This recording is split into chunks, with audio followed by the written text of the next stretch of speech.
without any further ado, so this panel is on building high performance teams, which is something we all need to learn more about. And we have an amazing set of panelists from different types of backgrounds, different team sizes, different company sizes. So there'll be something in here for everybody. So without further ado, I want to welcome Colleen, Sitlali, and Nupur. And let's maybe, Colleen, why don't you kick it off? Let us know who you are, where you work, what you do, how long you've been a manager, how many people you manage, and one thing that nobody knows about you. And if you can't remember all those questions, I'll give them back to you again later. Okay, that's fair. So hi, everybody. I'm Colleen Basher, and I work for Guidewire Software. We specialize in providing property and casualty insurers with an industry platform that's designed to really transform their business during this rapid period of change. Today, I lead 3 different organizations that all specialize in solution selling of our applications. I've been a manager for 9 years, and I have about 125 people on my team. Something that nobody knows about me. After graduating from college, I drove across country with one of my best friends. We stopped in Jackson Hole, Wyoming. We fell in love with the town, canceled all our plans, got an apartment within 24 hours, and stayed for 2 years as professional ski bums. Where were you going to go? We had plans to travel Europe, believe it or not. We canceled everything. A slight detour. That's awesome. How about you, Nupur?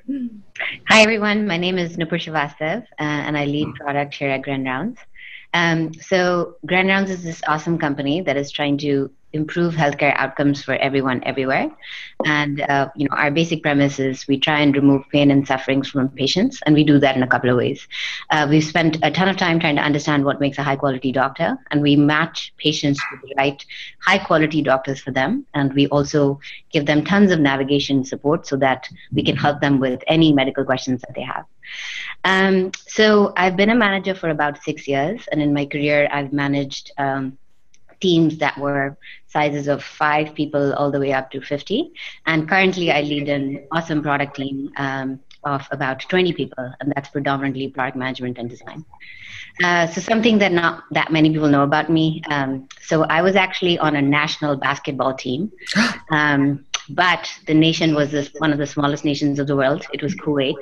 And there weren't that many women that played basketball in the first place. So it was like being the tallest midget. But I was on the national basketball team, and that was really exciting. Oh, now we need to have like a 3-point contest or something. I mean, you're going to win because I don't think any of the rest of us can play, but that's awesome. Yes, to be honest, I don't think I've touched a ball in 10 years. So I think you guys would win.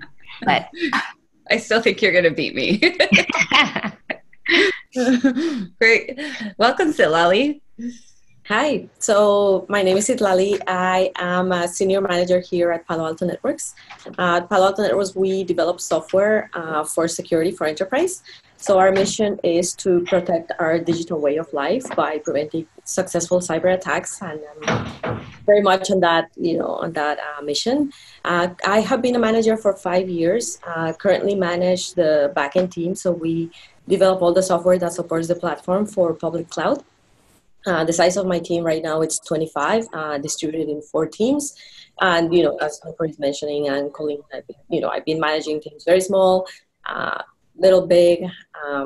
Something that people don't know about me. So I love figure skating, and I used to do figure skating. I am from Mexico, and you wouldn't, match Mexico with there's so much ice. Yeah. No, exactly. Right. Like it's so cold. And so, yeah, so that's not something typical, but I love it. I still, I haven't done it in like decades probably, but I love it. So we're going to have a figure skating basketball competition in Jackson Hole, Wyoming, right after Elevate ends, right? All right. So we here at Girl Geek X like to talk about the real stuff, the actionable stuff, not the high level, fluffy, whatever. So we're going to get right into it. So the first thing we were going to talk about is the worst hire you've ever made. How you made it through, what you learned, what you did different now. And in the interest of transparency, I will say the worst, decision I ever made was in the dot-com boom. We had to do a whole bunch of layoffs. And I decided that we should keep someone from my team and put them on someone else's team and get rid of someone off of that team, because in my head, of course, it was the boom and it wasn't really over. And we were going to start rebuilding the team, and we shouldn't lose like this amazingly talented person from my team. And it turned out to be awful, which you guys are probably already like, yeah, that was stupid. But it seemed like such a good idea at the time. And what happened is like a person who was really good at their job didn't have their job anymore. Someone who was really good at one job had a job they hated, and a manager had a resource that they hated. And that was entirely my fault. So now that I've bared my soul and my horrible things, how about we start with you, Nupur? So one of the worst hires I ever made was probably my first hire. And I think I made a lot of classic mistakes that you make while hiring. So I was at a small startup. We were really strapped for resources. We had a lot of work to do. And I hired very quickly out of desperation. Basically, the first person who I thought could do the job from a technical standpoint. But one thing that I didn't focus on was whether there was a strong values fit and whether this person was actually aligned with where the company was growing. And, unfortunately, a year after, I actually had to let this person go because it was a mismatch. And, I should have really spend some time trying to understand. My biggest learning from that is, there's a classic saying that you need to hire slowly and fire quickly, and really take your time to make sure that the person you're hiring, in addition to being technically competent, is really the type of person you want to bring in the company, and their long-term goals are aligned with where the company is going. So how did you figure out, like what were the clues that, right, like there was something along the way that you could have maybe picked up sooner or that you looked for in the next person, right? Yeah, for sure. And I think, a lot of it comes down to, the types of questions you ask in the interview process, as well as what you get from the references, right? So it's less about, hey, do they know how to write a PRD and do they understand how to do user stories? Like, the types of things you really need to figure out is how have they made their decisions in their career in the past? What drives them? What motivates them? What wakes them up in the morning? When they were put in difficult situations, what is the value system that drives who they are? So, a lot of what I've learned is really focusing on getting to know the person and what drives them and what will keep them happy. And specifically trying to even ask that questions of the references that they provide, so that in addition to the technical skills, you make sure that there's someone that's truly open to where your company's at and what you need from them. And I think it's different for different stages of the company. It's different for, different values that the company has. And it's incredibly important to drive to clarity in addition to the technical skills. What kind of questions do you ask to sort of suss that out? Yeah, so there is an amazing book that, our CTO recommended that has a great question set. So it's called The Ideal Team Player, and it focuses on this notion of hiring people that are hungry, humble, and smart. And it's something that has really resonated with me, right? So with hungry, there's tons of questions that the book actually offers. You don't even have to buy the book. You can Google the Ideal Team Player interview questions, and you'll get a list of really good questions. And it really tries to suss out, how do you make sure that this person that's joining your company is hungry for impact, right? Like at Grand Rounds, we're very mission driven. We really want to impact the quality of healthcare all over the world. So we need to make sure that people are hungry for that impact. The humble component is, self-explanatory. Like people that are low ego and humble are incredibly important, especially if you're having someone work for healthcare. You need to make sure that patients are suffering through things that you may not, totally understand, and you have ability to empathize with that and build the right products for them. Mm-hmm. And then smart is actually interesting. It's not the IQ smart, but it's people smart. Mm-hmm. Right? So it's, there's a base level assumption that obviously you'll be able to do the job, but it's incredibly important that you do it in a way that brings people along, that makes you a teammate that people actually want to work for. Mm-hmm. And it's one of the best interview set of questions, and I use them time and again. And it's a long list, really interesting questions. One of the things I've been using in my recent interview is simply asking everyone, what's the hardest thing you've ever worked on in your life? what's the hardest thing you've ever done? And it gives you a sense of their work ethic and what they consider hard. And, sometimes they even answer on like personal questions, and it just gives you a good window into who this person is and whether it's a person that you want on your team. Mm-hmm. All right, good suggestions. I know that there are people who are like writing down the name of that right now, so thank you for that. Yeah. Okay, Colleen, deep breath. Now let's go down that path and relive your worst hire. So saying this out loud actually sounds awful, but it was giving someone a second chance. That was a very big mistake, and I can explain that. So a lot of the roles that I hire for require a presentation. So they go through multiple regular phone interviews, and we love them. We think they're going to be great. And then they come in for their presentation, and the presentation was a disaster. And so my gut feeling is this person isn't going to work. They have to present for a living.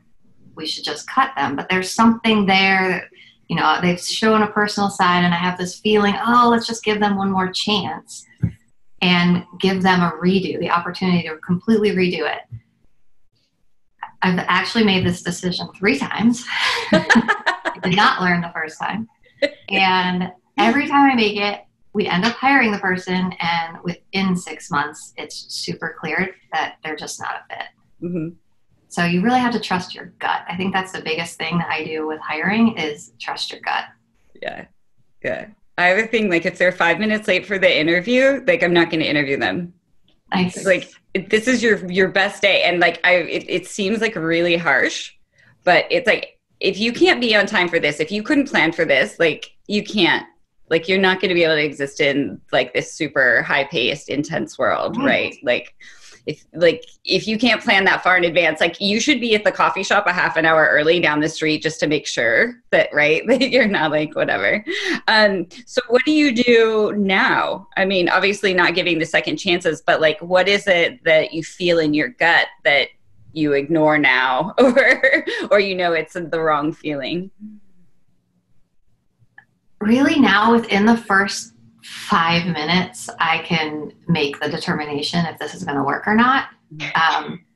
Personality is a really important aspect of it, because values at Guidewire are extremely important, and you have to be a specific individual to make it work, to fit in and know that you're going to thrive in this type of environment. So it's actually pretty quick now that we can filter in and out. The unfortunate part is I can't do that until we're face to face. And so a lot of times we go through a lot of phone interviews where everything seems great, and then the face to face is the deciding factor.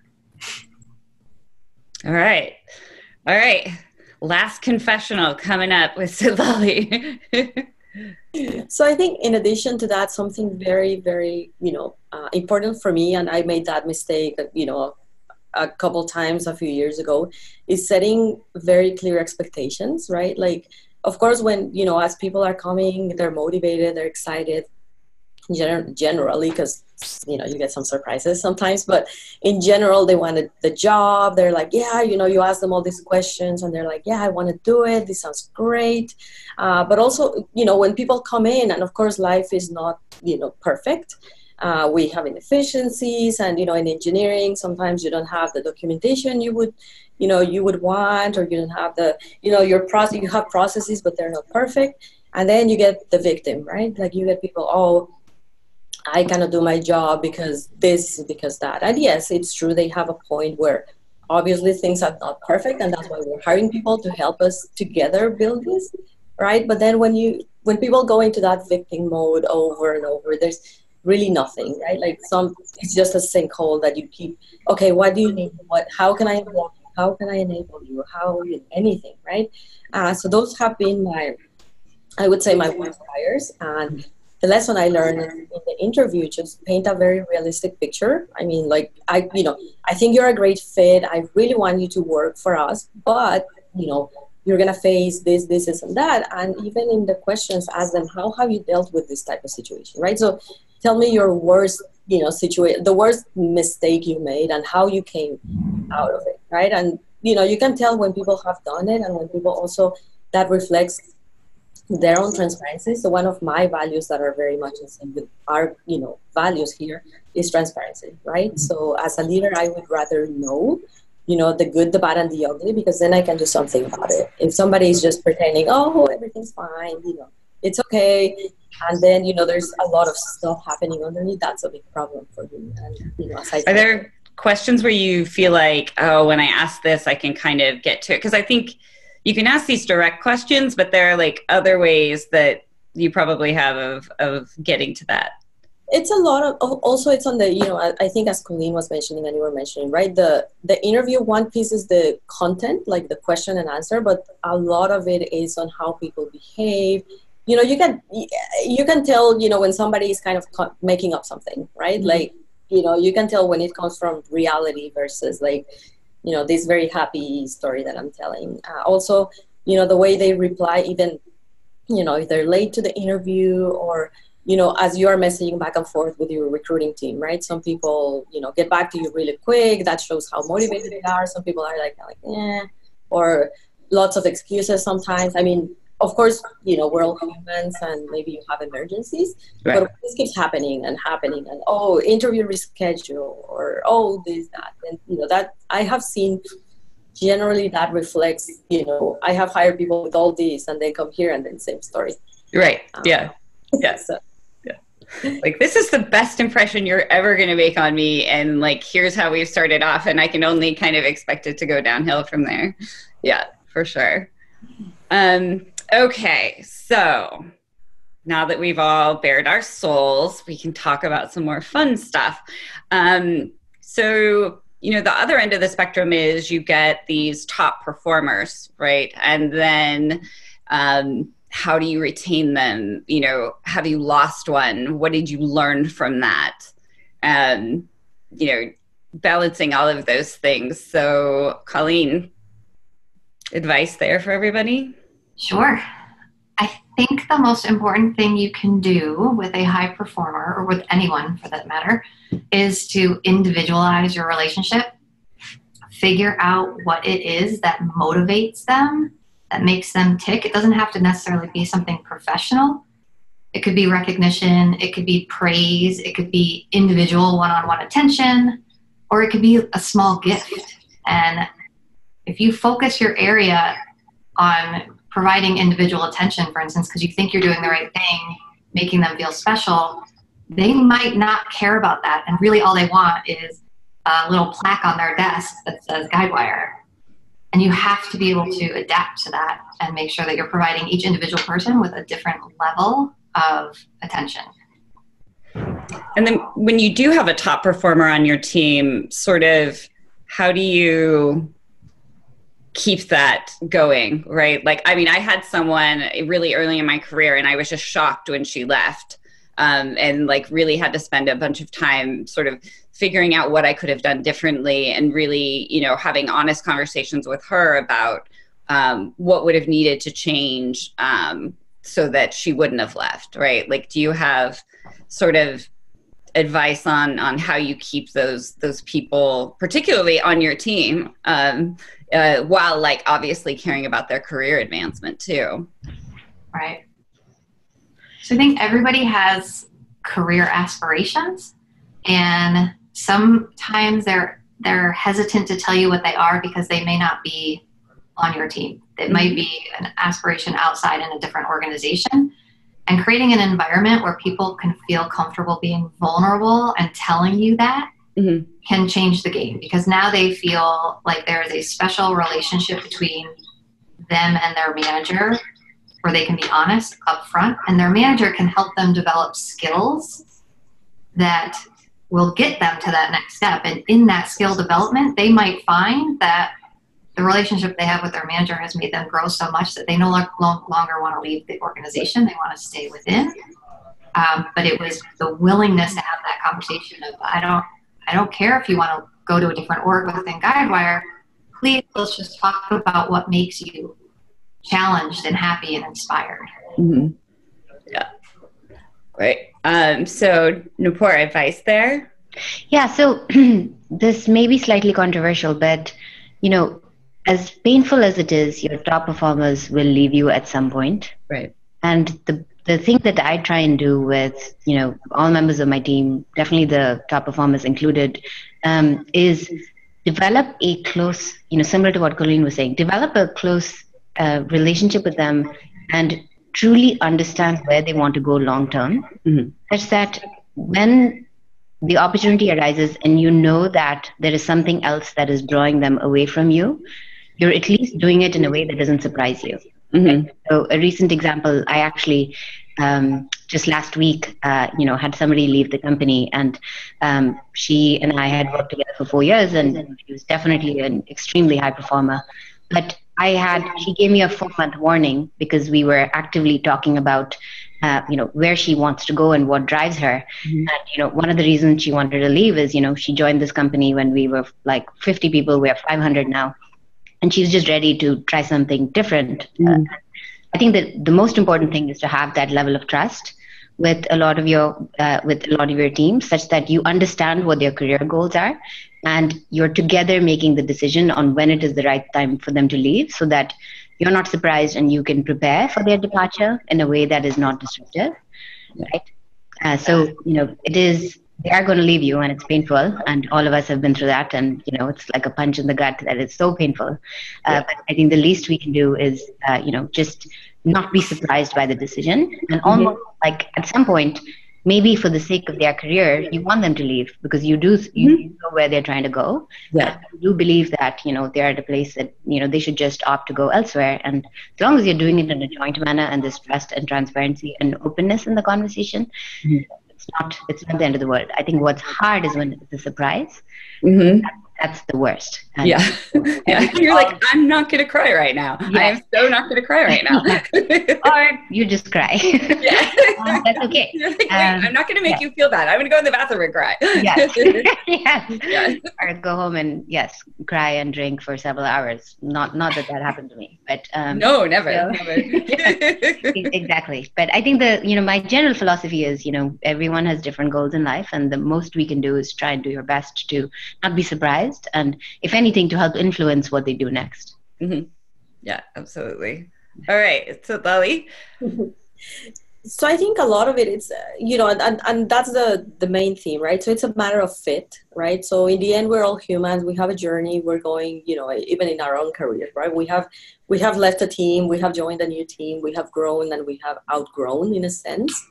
So try to not be surprised, but also kind of be prepared for the worst, right? It's not that you're going to be like super worried all the time and like, oh my God, what if they're interviewing? What if they're trying to leave? Or, just organize your teams and, give this advice to your own managers. Like, have the processes, have the, the succession plan.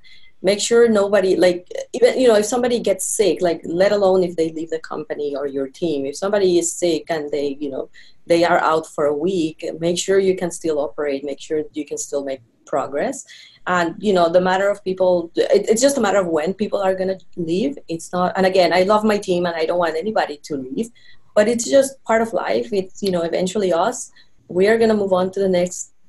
And we better, if we are good team players, we better set the path for the people that are coming, the new blood, the new ideas. So that's I think that's my approach.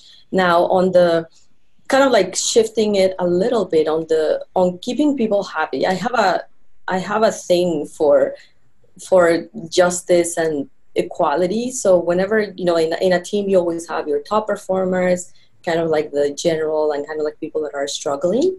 So I do make for me, it's kind of a big deal to make sure not only rewarding appropriately, but make sure people are at least, holding themselves and they're pulling their weight, right? Because it's also a drag and very frustrating. I have been an engineer myself, and I used to get very frustrated. Like, oh my God, I'm like working so hard and producing all these results, and somebody is not quite doing that. So that's why tying it back to the previous question, right? I think it's important for the team and for the morale and for the, efficiency of everybody to make sure you are not staying with people that don't fit in, for too long, and don't fit in not because of any personality or anything, just, for the culture, for the type of work, for the skill set, for the attitude, and it's even better for them as well, right? So you're setting everybody for success, you're setting everybody to grow and to even prepare them for the next, hopefully within your company. But even if it's not within your company, I get very satisfied when I see people grow, right? Like I hire somebody out of school and I see how they're growing, and eventually they will leave my team and go somewhere else.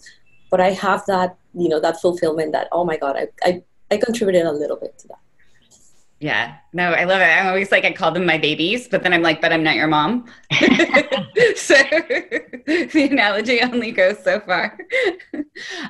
Okay, well, we should do Q&A in a second. I did want to talk about a little bit about leadership style, and something we're going to touch on in the next set of sessions also on there's a lot of like hiring for diversity and sort of talking about that, but also once we get people with at least some level of cognitive diversity, ideally some racial, gender, and other diversity as well. But how do you as a manager help create that environment where these people who might be the only in the room feel a sense of belonging? Sorry, Colleen. Sure. So first of all, before you even get into that room, I think in general with your entire organization, you have to talk about it. It can't be something that people talk about in the hall. It has to be very open and very public. We held a gender diversity call in my specific team, and it was amazing to hear the stories that people were sharing from their past and how just bringing visibility into our organization about this, people started to act and to think differently. Mm-hmm.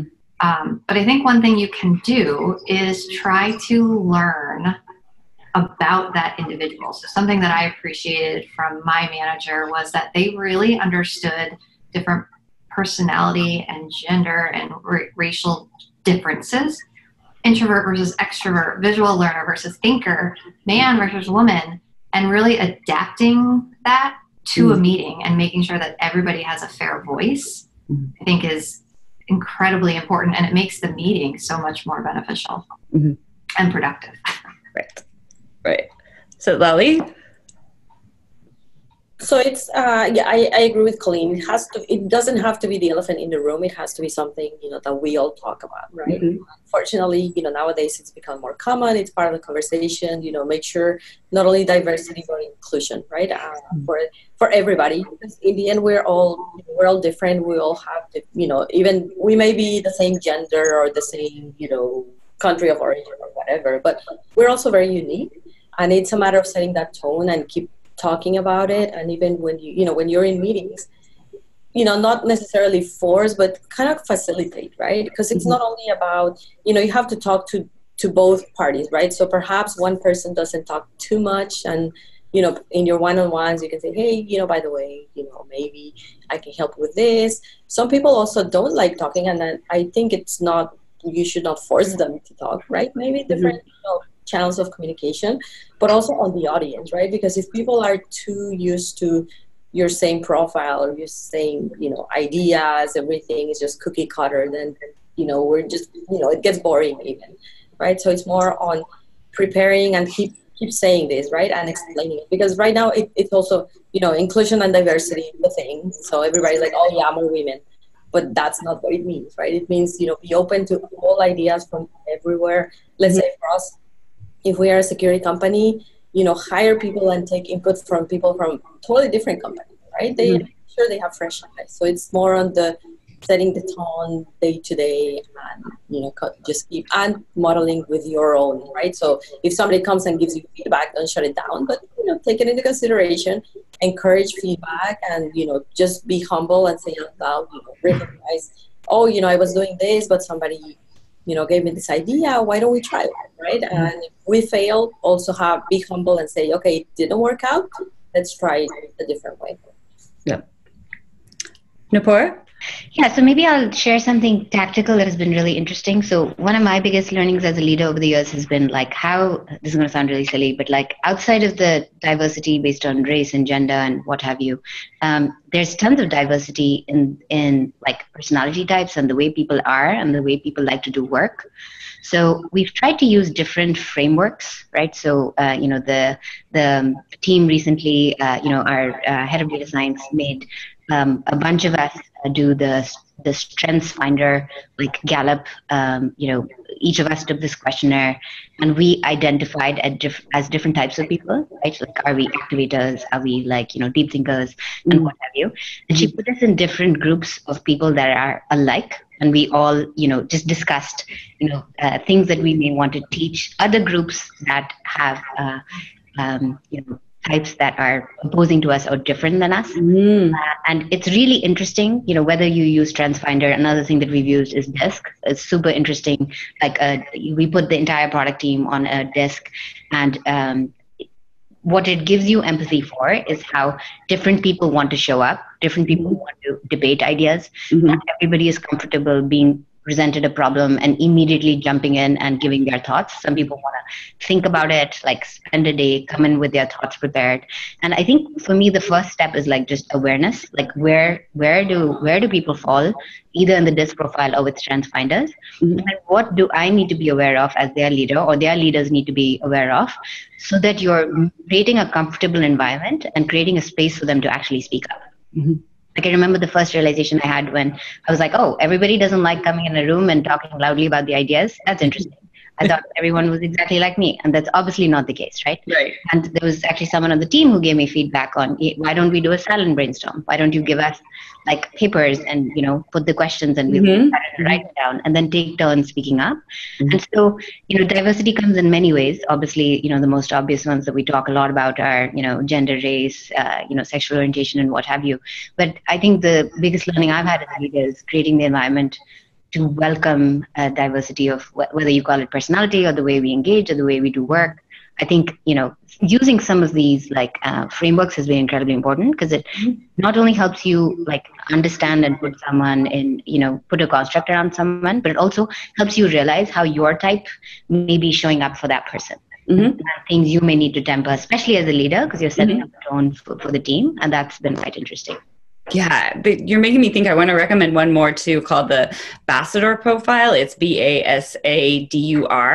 and it puts you in 4 quadrants of your problem solving style, which I find especially when you're working in teams, it was incredibly useful. And also to think about, the quadrant that I'm in, there are these people that scare me because they just take something and they do it, and it doesn't seem like they stop and think about it. And then I guess I appear to stop and hesitate too much, and so you freak each other out. It was really good to know that, because suddenly you feel oh, okay, maybe their style isn't totally ridiculous, right? But I think I would definitely be someone you would be freaked out by. But the realization that, oh my God, I will be freaking out members of my team. So I need to make sure. I mean, I literally have someone on the team that's a polar opposite to me in the DISC profile, and I will literally run ideas by him and make sure that he can beat it down before I take it to the team, because I'm scared that I'm just hyper excited and trying to tell everybody everything. Yeah. And I like that it's also not and it sounds like that one is also that they're not personality profiles, because I feel that's interesting for learning. But I think, when you think about how people's styles of problem solving in a team, I think is more important than 100%. Whether or not I'm an introvert. Yeah, 100%. You're absolutely right. Yeah, it's less personality. I think it's more working styles or, team interaction models and what have you. Cool. Okay, well, we have a ton of questions that we just have a few minutes. So let's see. Well, the most popular I will ask is how to get to a management role when you have all the requirements except for previous management experience. So do one of you want to take that? I can try. Yes. Okay. So I think I think it's a tough question because it depends on the situation you're in. But I think the most important thing is to make your manager aware that you want to be a manager. and work with your manager to the point we were making earlier to make your goals explicit. And the best way to be, like, if there's someone if there's someone that wants to be a manager, you need to make sure that there's an opportunity and a business need and an opening in the company for a manager. Mm-hmm. If your manager knows that that's something that you want to do, I would have open conversations and realize and just make sure that there's all this, you have the skills or you have the training or you have the support of your manager. And the biggest thing is like raising your hand, making it clear that that's the path you want to go. And then hopefully if you have a good manager, they'll make that opportunity for you. So Lali, I'll do this one for you. What do you suggest interviewers do when they're experiencing the worst interview? Is like the interviewer doesn't listen and asks the right questions or comes unprepared. So the flip side of our earlier discussion. So from an interviewee point of view, like when the interviewer like doesn't do anything. I mean, there have been those as well, but I think that also gives you the opportunity to shine because I mean, generally the interview panels are made of people that are in the company and potentially even in the team that you are going to join. Right. So even though, yes, it's true. Sometimes people are busy. They don't do the homework. They don't even read the resume. They may not pay attention to you. But that's also, I'm not a fan. I know I have heard some people or teams do that. I'm not, I don't play games. But let's say I'm interviewing for, if I am interviewing for a position and I'm being ignored or I have the worst interviewer, then, look at the positive way. Okay, what value can I provide? Try, but again, if that's the culture of the company that you're going to join, if it's not only one interviewer but like the panel, right? You're getting that vibe, then it's probably not a good fit for what you are looking for. I wouldn't. Of course, I would continue. I wouldn't leave. Storm out of the room, get frustrated or anything. Yeah. But again, that also gives the opportunity to evaluate the company, right? Mm-hmm. Yeah. I mean, it's as an interviewee, you are interviewing them as much as they're interviewing you, and to not forget that power of, if this is how I'm being treated here, it's the same as like, if they're late for the interview, how important are you to them, right? Like it's all kind of all in this evaluation. Okay. So we have time for one more. We'll do it for Colleen. When you realize post-hire that someone isn't the right fit for the team, how do you prepare them for the reality that they may need to be looking for a new position? I think the best thing that you can do is to set really clear expectations on the role that have very specific milestones that they will be measured against. And what that does is allow their manager to have very open, transparent conversations with them about how they are doing at the role, how they are fitting into the company, so that it almost seems like it's a joint decision that this person really isn't a good fit for the role. I think that's the most kind way to point things out instead of just, all of a sudden surprising them one day and saying, this isn't working. Yeah, I mean, I think that should never be a surprise conversation. When you get to that final conversation, if you don't both know in advance what the conversation's about, then you as a manager really failed that person. To give them sort of, these are the things that you need. Here's the checkpoints that we're going to have, right? To sort of, you never feel good about getting rid of someone either, right? And so, also making sure that you've minimized your guilt and thought through all of the ways that you could save this or change it in some way, and make sure that you feel like it's the best decision also, I think. Yeah. Okay, ladies, this has been amazing. Thank you so much for joining us today. So we are going to take a short little break, but before that, we offered to give away socks, which there should be a pair here. Yes, somewhere. Girl Geek socks. They're so cute. Can you see them? Okay. So we're just gonna, whoever is attending live, we are just gonna pick a name, any name. If I could get the Q&A out. Okay. So I'm gonna spin. I'm gonna close my eyes. I'm gonna stop. And I stopped on Susan with a really cool last name. And she is, I'm going to chat you right now, and you will get these socks. And so stay tuned throughout the day, and we will keep giving away socks. And we'll be back, I think, at 11:20. So see you in a few, everybody. Thanks again. Thanks. Bye.